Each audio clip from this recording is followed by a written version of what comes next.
Buntugon, buntugon. Sa Bisaya, ang tawag ni ani. Buntugon, buntugon. Lutuon tanakan ikaw karon.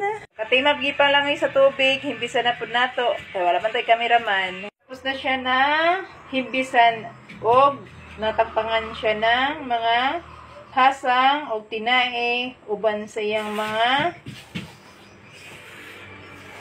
pilik-pilik. So yung may mga kuha na kapay-kapay.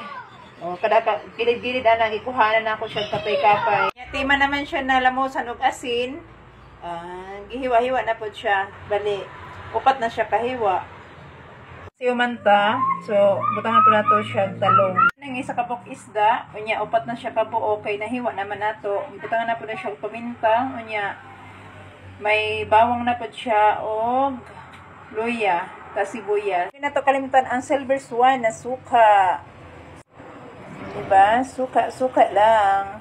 Silpi-silpi sa takay, wala pa man naluto ang ato ang gipaksiw na buntugon sa Bisaya, buntugon.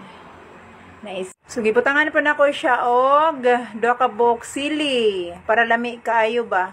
Lami kaayong Bisaya. Lami kayo. Paksiw na buntugon na isda. Unya kay luto naman, pwede na ni haonon kay para mga unta.